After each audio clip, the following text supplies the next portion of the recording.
Power does not punish the ruthless. It rewards them. Look at the world carefully. The ones who rise fastest are never the ones who play fair.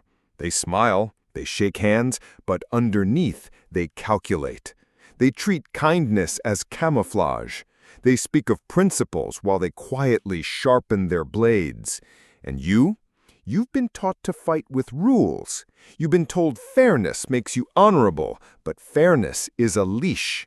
It keeps you predictable, while others, less talented, less worthy, cut ahead because they have no such leash. Machiavelli understood this centuries ago. He wrote from men surrounded by enemies, men who could not afford to hesitate. He taught them how to bend loyalty, how to weaponize virtue, how to win without apology. Those lessons are not old, they are eternal. This is not about becoming cruel for its own sake. It is about survival. It is about never letting another man's sense of morality decide your fate. The world respects results, nothing else. So stop asking what's fair. Start asking what works. Because if you won't take what's yours, someone weaker but bolder will. You've been conditioned to believe that strength lies in fairness, that decency will eventually be rewarded. But history tells another story, a colder one. Every empire, every dynasty, every corporation that dominates today was built not on fair play, but on advantage ruthlessly taken. Power is not a debate. It is not an arena where men win by following the rules. It is a silent war where only those willing to do what others won't survive. The world does not reward virtue. It rewards leverage, and leverage is rarely earned by being nice. Think of the people who outrun you in life. They aren't always smarter, stronger, or more disciplined, but they have one quality you refuse to develop: the willingness to cut ties, to act without hesitation, to choose results over reputation.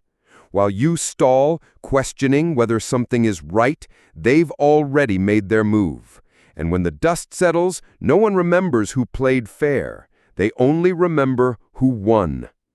Machiavelli warned princes never to rely on the goodness of others. Human beings are driven by fear, greed, and ambition. Even those who appear noble serve themselves first. If you refuse to acknowledge this, you will be blindsided again and again. Ruthlessness is not blind cruelty. It is discipline. It is clarity. It means doing what is necessary without drowning in guilt or hesitation. A ruler who refuses to be ruthless is not merciful. He is weak, and weakness in power is a crime that others will punish. The first step is accepting a brutal truth. Fairness is a myth told to keep you obedient. Look at any workplace, any government, any battlefield. Do the honest and generous rise to the top, or do they get used, discarded, and forgotten while the cold and decisive carve out power? Stop lying to yourself. Stop believing the world will respect you for following rules you didn't even write. If you wish to be free, if you wish to command rather than serve, you must let go of the childish belief that people will treat you as you treat them. They won't. When you stop expecting fairness, you stop being shocked by betrayal. You stop wasting energy on outrage, and you start preparing. That is the first weapon of the ruthless.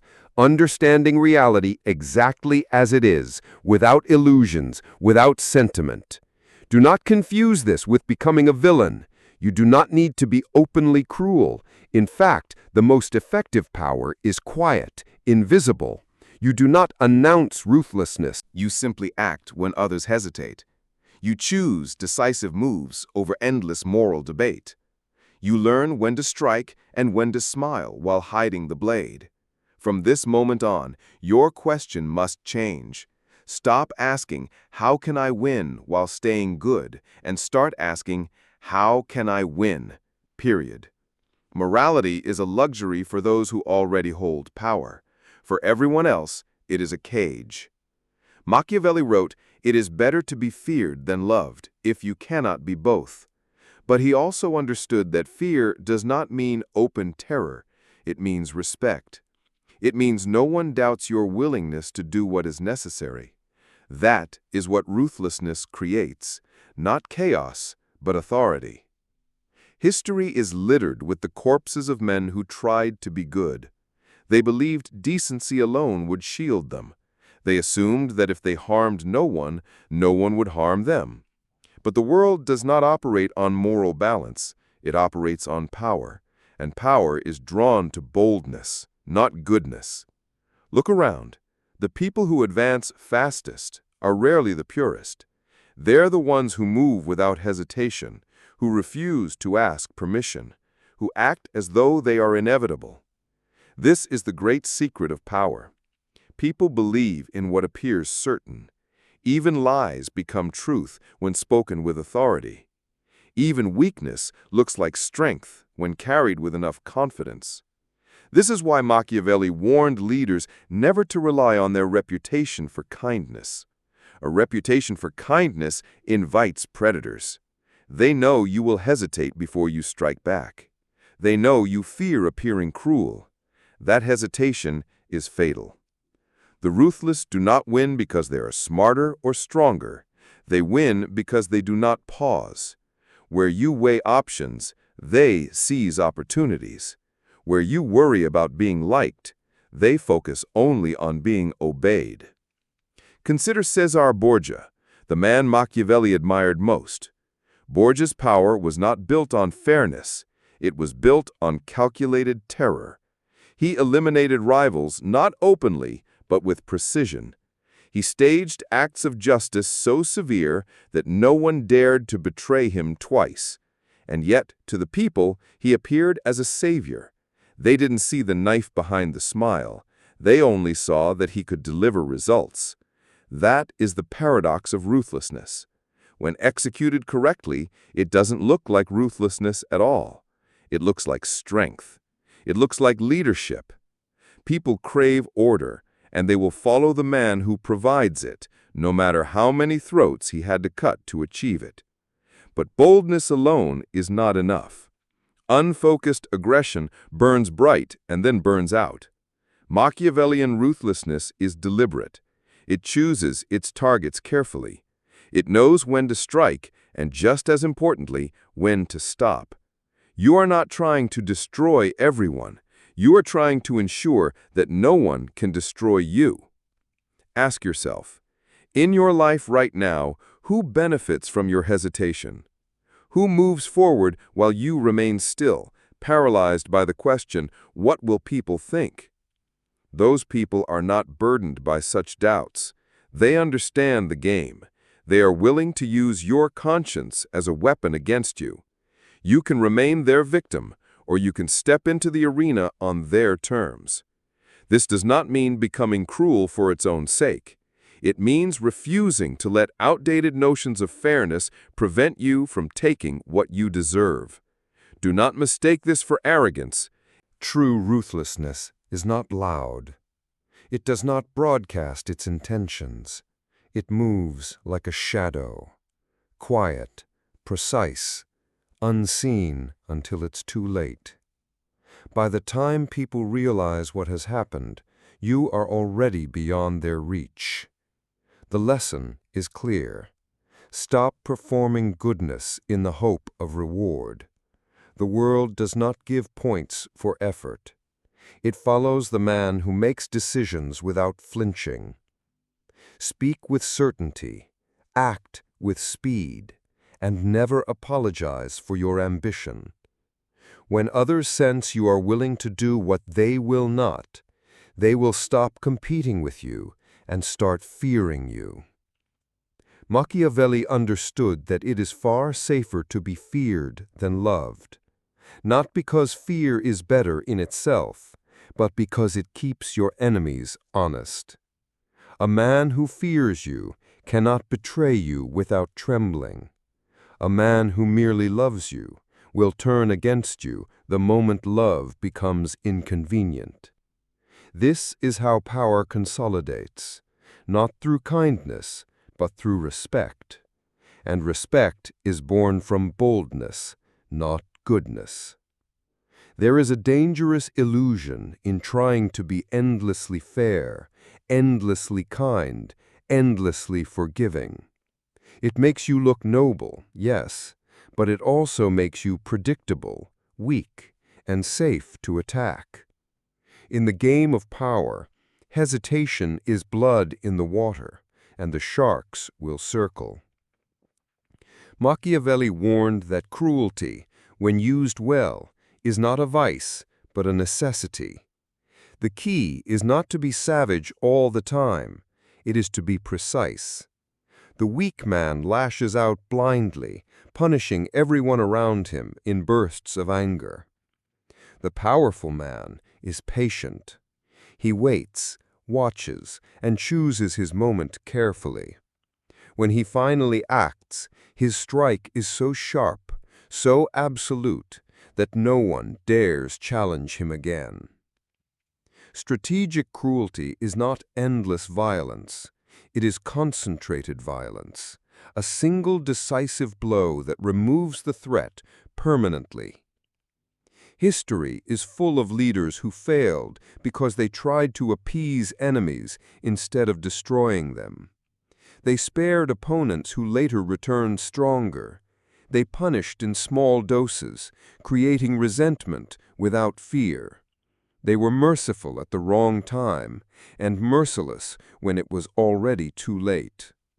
Mercy is admirable, but only when you're in complete control.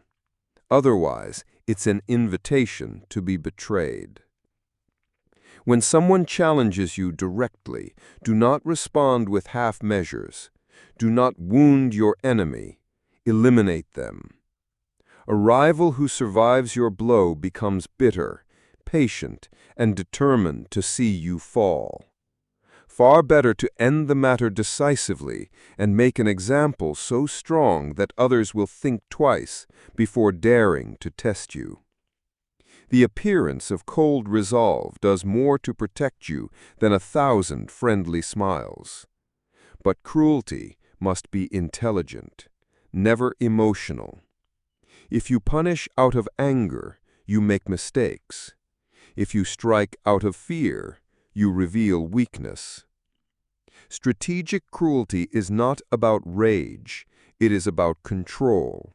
You act not because you are overwhelmed, but because you have calculated that this one brutal move will prevent 10 future problems in your own life.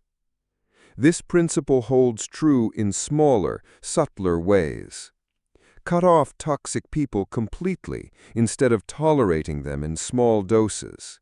Fire the employee who openly undermines you instead of giving endless warnings. End a betrayal so thoroughly that no one dares repeat it. One clean break sends a clearer message than a dozen petty retaliations.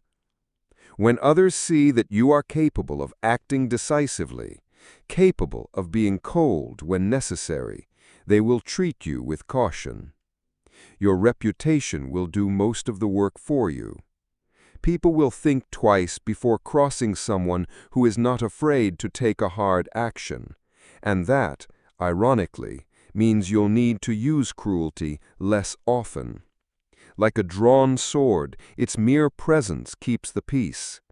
The greatest rulers of history were not those who never used cruelty. They were those who used it once, at the right time, in the right way, and then ruled in relative calm because no one wanted to provoke them again. They understood that power demands both a velvet glove and an iron fist. But the fist must be real, not symbolic in your pursuit of strength. Stop trying to win people's approval with endless fairness. The masses do not truly respect those who are always nice. They respect those who are strong enough to enforce their will. Your task is not to be loved. It is to be feared just enough that love becomes optional. Strike rarely, strike hard, and when you strike, do it so completely that the enemy cannot rise again.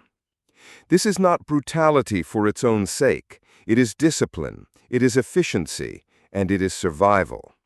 Mercy has its place, but only when it costs you nothing. Power does not only live in what you do, it lives in what others believe about what you do. If you dominate the story, you dominate reality. Kings have fallen not because they were weak, but because they let their enemies write the tale of their weakness first. The masses rarely see the truth. They see the version of truth that is told the loudest, told the earliest, and repeated without challenge. This is why true operators do not merely act, they narrate their actions before anyone else can. They make betrayal look like loyalty, conquest look like defense, and ambition look like duty. The timid believe actions speak for themselves. They don't. Actions are mute until words give them meaning. Crush a rival without framing it properly, and you'll look like a tyrant. Frame it as necessary justice, and the crowd will cheer while your enemy bleeds out. Consider how rulers throughout history staged their own virtues. They paraded generosity while quietly seizing wealth. They preached peace while sharpening their swords. By shaping the narrative, they made their power seem natural, even righteous. When power feels inevitable, resistance dies before it begins. A Machiavellian understands that narrative is armor. It shields you while you make moves others would call immoral. Lies are crude weapons. Narratives are elegant. They bend perception so thoroughly that even the truth looks false.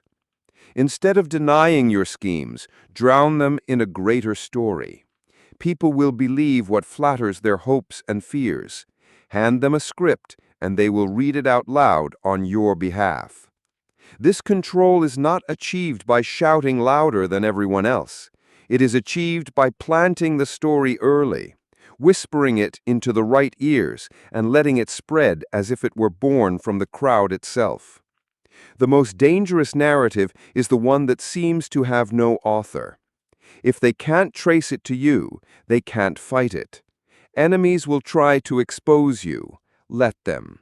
If you've shaped the story well enough, their warnings will sound paranoid, even unhinged.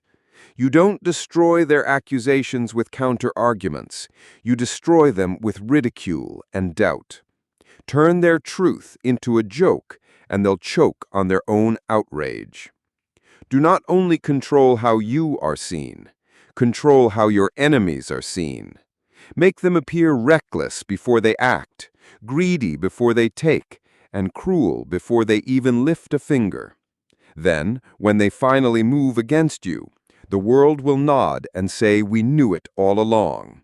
Their actions will confirm your story, not theirs. In this game, every action must have a shadow, a carefully crafted tale attached to it before it leaves your hand. If you give others the space to define your moves, you've already lost half the battle. Remember this. Power is not seized once. It is maintained daily, through perception. You may crush one rival, but if you let the story paint you as dangerous to everyone, you will unite all enemies against you. Craft the tale so that your rise looks inevitable and your enemies look suicidal for resisting. Make them fear the crowd's judgment more than your blade. When you master narrative, you can even retreat without looking weak. You can lose ground and convince the world it was part of your plan. You can betray allies and have them thank you for the lesson. You can do anything, as long as you decide what it means before anyone else can. Power doesn't belong to the person who makes the move. It belongs to the person who decides what that move costs. Most men scramble to control actions. Who does what? Who says what? Who goes where? But the truly ruthless control the aftermath. They sit in the shadows, shaping the penalties, rewards, and narratives that follow. When you master consequences, you no longer need to bark orders or demand loyalty. People will fear to cross you because they've learned the cost is unbearable. Consider how rulers throughout history governed, not by preventing rebellion, but by making rebellion unthinkable. Machiavelli wrote that fear is more reliable than love, because fear depends on punishment, and punishment depends on you. If you can decide whether an enemy's attack ruins him or elevates him, you've already won. If you can decide whether a friend's betrayal leads to forgiveness or public destruction, you hold absolute authority. The weak play on the surface. They fight battles blow for blow, desperate to control events as they happen. The powerful don't care about the blow itself. They're already deciding what happens after the dust settles. They're not worried about the knife.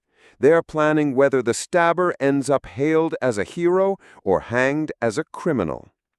To dominate the game, build a system where everything returns to you. If someone helps you, they must see rewards flow only through you. If someone hurts you, they must see consequences so severe no one ever tries again. Never outsource your punishments to chance or chaos. Never let someone else write the ending of your conflicts.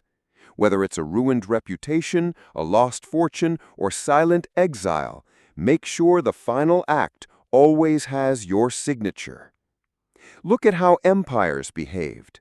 Rome didn't just crush enemies on the battlefield. It salted their fields, erased their names, rewrote history so they barely existed. The punishment was not a moment of pain, but a permanent lesson carved into stone. That's how you must think, not in terms of wins or losses, but in terms of shaping the memory of what happens when someone opposes you. To do this, you must keep emotional distance, never react impulsively. A fool strikes back in anger, making the cost of crossing him unpredictable and therefore ignorable. A Machiavellian calculates. He waits. He punishes in a way that not only destroys his enemy, but instructs everyone else watching.